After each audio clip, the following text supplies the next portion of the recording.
नमस्कार. तर आज आपण पुन्हा एकदा एका नवीन रेसिपीसोबत भेटत आहोत. तर आज आपण चमचमीत व्हेज बिर्याणी बनवणार आहोत. तुम्ही पाहू शकता बिर्याणीला रंग आणि टेक्स्चर किती सुंदर आलेला आहे आणि शिजली सुद्धा अगदी व्यवस्थित आहे. आज आपण जास्त पसारा न मांडता कुकरमध्ये व्हेज दम बिर्याणी बनवणार आहोत. पण त्या अगोदर तुम्हाला जर रेसिपी आवडली असेल तर जास्तीत जास्त लाईक करा, शेअर करा आणि जर चॅनलवर नवीन असाल तर चॅनलला नक्की सबस्क्राईब करा. चला तर मग रेसिपीला सुरुवात करूया. इथे मी 2 मोठ्या आकाराचे कांदे स्लाइस करून घेतलेले आहेत, म्हणजेच लांब लांब चिरून घेतलेले आहेत आणि 1 वाटी बासमती तांदूळ स्वच्छ धुवून 15 मिनिटं भिजवून घेतलेला आहेत. वजनी प्रमाणात म्हणाल तर 250 ग्रॅम बासमती तांदूळ घेतलेला आहे. आता कुकरमध्ये 2 वाटी तेल गरम करून घ्यायचं आहे आणि त्यामध्ये स्लाइस केलेला संपूर्ण कांदा टाकून कांदा छान कुरकुरीत होईपर्यंत तळून घ्यायचा आहे. गॅस मंद अजिबात करायचा नाही, हाय फ्लेमवरच कांदा तळून घ्यायचा आहे आणि मध्ये मध्ये सतत कांदा मिक्स करत राहायचा आहे, म्हणजे सर्व बाजूने एकसारखा ब्राऊन रंगावरती कांदा तळला जाईल. आता संपूर्ण तळलेला कांदा एका बाउलमध्ये काढून घ्यायचा आहे आणि त्याच कुकरमध्ये जे एक्स्ट्राचं तेल आहे ते सर्व काढून घ्यायचं आहे आणि जेवढं तेल फोडणीला गरजेचं आहे तेवढंच ठेवायचं आहे.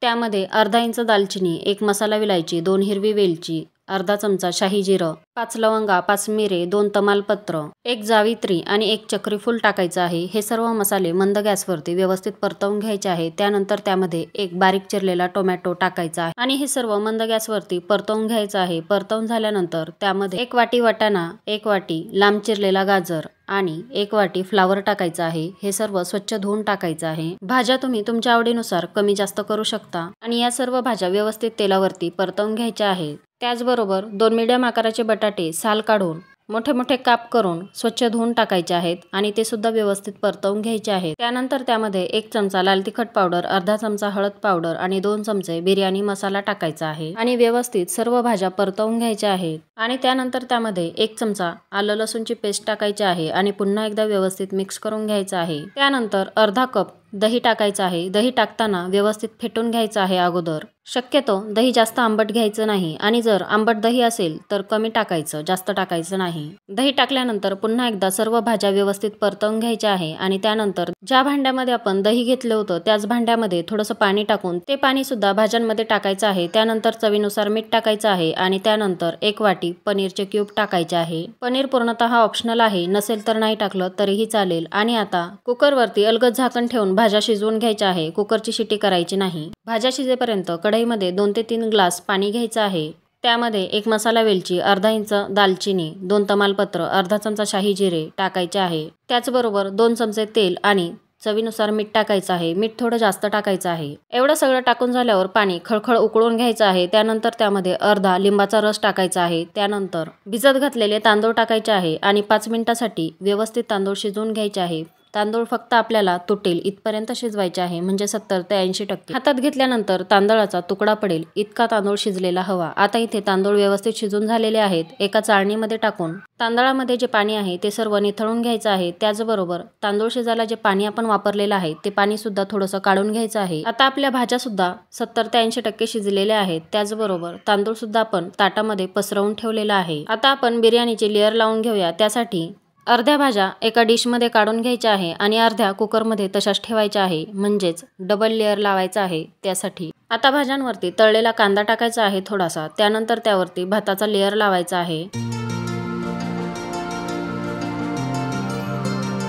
भाताचा लेअर व्यवस्थित पसरवून झाल्यावर त्यावरती पुन्हा एकदा तळलेला कांदा टाकायचा आहे. भरपूर सारी बारीक चिरलेली कोथिंबीर टाकायची आहे. पुदिना असेल तर पुदिना टाकला तरीही चालेल. त्यानंतर पुन्हा एकदा सर्व भाज्या टाकायच्या आहे. भाज्या व्यवस्थित पसरवून झाल्यावरती त्यावरती पुन्हा एकदा भरपूर सारी बारीक चिरलेली कोथिंबीर टाकायची आहे. त्यानंतर पुन्हा एकदा भाताचा लेअर लावायचा आहे.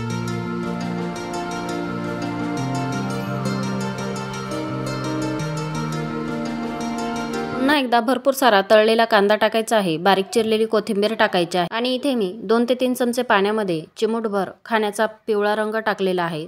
त्याचं पाणी आहे हे पाणी टाकायचं आहे. याऐवजी तुमच्याकडे जर केशर असेल तर तुम्ही केशराचं दूध टाकलं तरी सुद्धा चालेल, किंवा नसेल आणि नाही टाकलं तरी सुद्धा चालेल. आणि आता सुरीच्या मदतीने बिर्याणीच्या मध्यभागी 4 होल करून घ्यायचं आहे आणि ते जे होल केलेले आहे त्यामध्ये आपण तांदूळ उकळवून घेतलेलं जे पाणी आहे ते पाणी टाकायचं आहे. असं केल्याने बिर्याणी छान ज्युसी होते, ड्राय होत नाही आणि खाताना घशात अटकत नाही. आणि आणखी एक गोष्ट, बिर्याणीमध्ये जर पाणी कमी पडलं तर हे पाणी कामा येतं आणि बिर्याणी खाली लागत नाही. म्हणजेच थोडक्यात सांगायचं झालं तर बिर्याणी करपत नाही. त्याचबरोबर थोडासा खाण्याचा रंग सुद्धा त्यामध्ये टाकून घ्यायचा आणि कुकरचं झाकण लावून मंद गॅसवरती 1 शिट्टी काढून घ्यायची. आणि जर तुमच्या कुकरची शिट्टी होत नसेल तर कमीत कमी 5 मिनिटं कुकरला छान वाफ धरून द्यायची आणि गॅस बंद करून टाकायचा. म्हणजे त्या वाफेमध्ये बिर्याणी छान शिजली जाते. आणि आता इथे 1 शिट्टी होऊन कुकर छान थंड झालेला आहे आणि तुम्ही पाहू शकता बिर्याणी किती छान झालेली आहे. अगदी मोकळी सुटसुटीत झालेली आहे. तुम्ही सुद्धा ही रेसिपी नक्की ट्राय करून पहा. रेसिपी आवडल्यास कमेंट बॉक्समध्ये सांगायला अजिबात विसरू नका. रेसिपी आवडली असेल तर जास्तीत जास्त लाईक करा, शेअर करा आणि चॅनलला सबस्क्राईब करा. भेटूया पुढच्या व्हिडिओमध्ये. तोपर्यंत बाय बाय.